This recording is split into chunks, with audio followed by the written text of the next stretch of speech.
Assalamualaikum warahmatullahi wabarakatuh. Mari kita jumpa lagi dengan Sastro Pawiro atau Pak Widianto.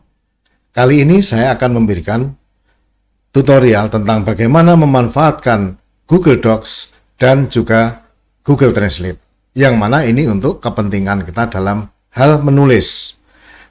Kadang-kadang kita itu malas untuk menyentuh keyboard, yang mana padahal kita memiliki kegiatan atau tugas untuk menulis, entah membuat laporan, entah itu membuat artikel, atau menuliskan ide-ide kita sekedar hobi saja. Terutama bagi mahasiswa, tugas untuk menulis itu sesuatu yang tidak bisa dihindari.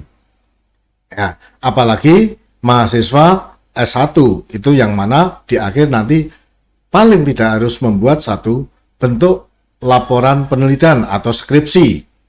Nah, untuk itu, marilah kita mencoba menelusuri bagaimana kita memanfaatkan alat yang sudah kita miliki dan kita beli mahal-mahal, kita maksimalkan. Yang pertama, karena ini adalah fasilitas online, maka Anda harus menghubungkannya dengan WiFi. Kemudian, satu sisi ada dua cara, yaitu bisa menggunakan laptop dan sebenarnya juga bisa memaksimalkan Android kita. Hanya saja, pada kali ini saya ingin menerangkan bagaimana kalau kita itu menggunakan laptop. Nah, mari kita buka saja Google kita. Oke, kita buka. Kemudian kita tulis Google Docs. Ya, ini Google Docs sudah ada. Oke.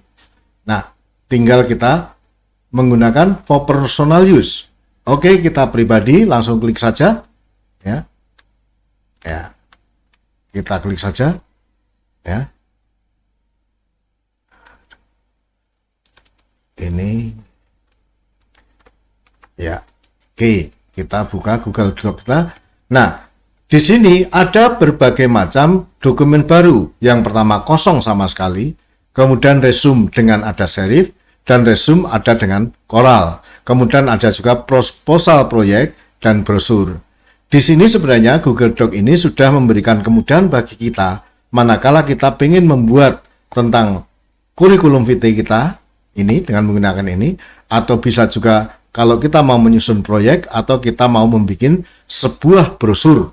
Nah, untuk kali ini kita supaya bisa menggunakan voice to text atau suara kita dalam kemudian nanti diterjemahkan dalam bentuk tulisan, maka kita menggunakan resume.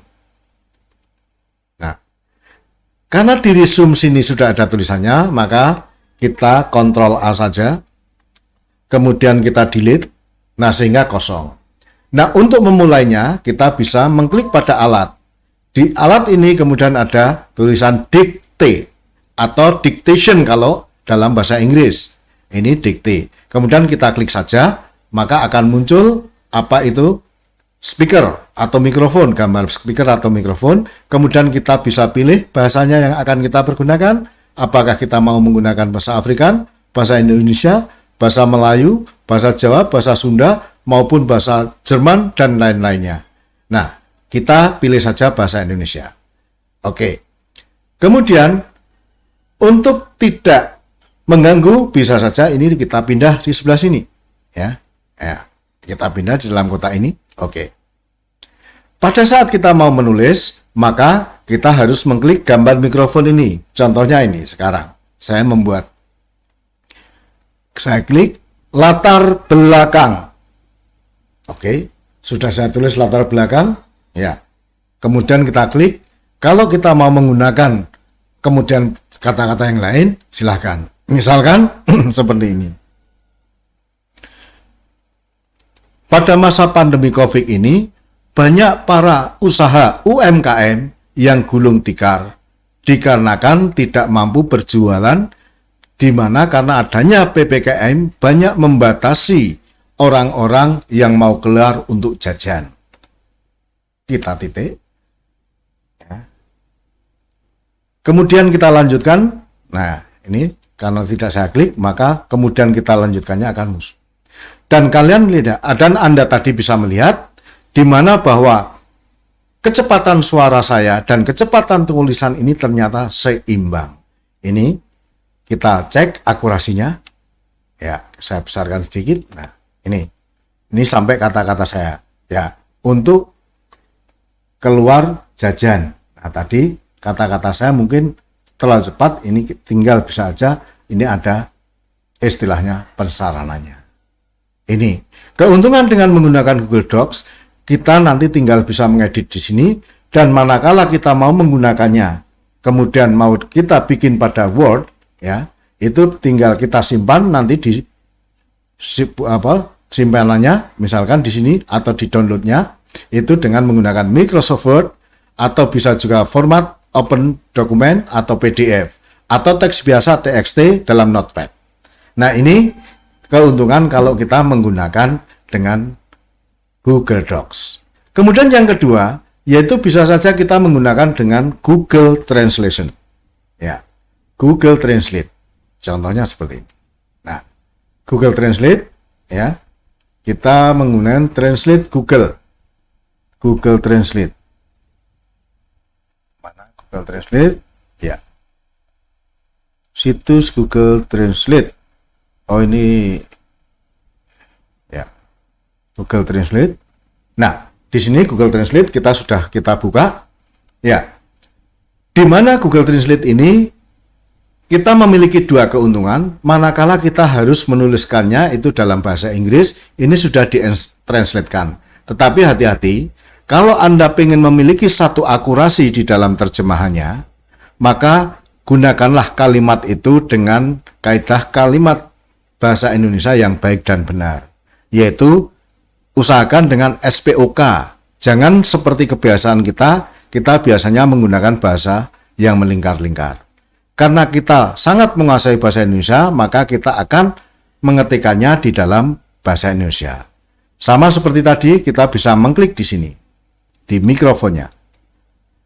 Pembelajaran adalah suatu proses di mana terjadinya perpindahan ilmu pengetahuan. Nah, di sini kemudian kita bisa copy, ya. Kita copy, ya. Tadi bisa kita copy, kemudian kita upayakan kita membuka WordStar, kita buka kosong. Nah, di sini. Nah, kelemahan menggunakan dari Google Translate yaitu kita harus mengcopy paste. Tetapi ada keuntungannya, yaitu keuntungannya karena kita sudah bisa langsung memahami atau mengerti kalau langsung kita terjemahkan dalam bahasa Inggris. Ini keuntungan dua alat itu memiliki keuntungan yang masing-masing. Dan jangan lupa, sekali lagi bahwa ini bisa berproses manakala kita online, tidak bisa offline. Nah, demikian untuk penggunaan laptop. Nah, kali yang lain nanti saya akan mengajarkan bagaimana bentuk penulisan menjadi penulis tanpa harus menulis dengan menggunakan Android Anda. Maksimalkan Android Anda. Mudah-mudahan ada manfaatnya. Billahi taufiq wal hidayah. Wassalamualaikum warahmatullahi wabarakatuh.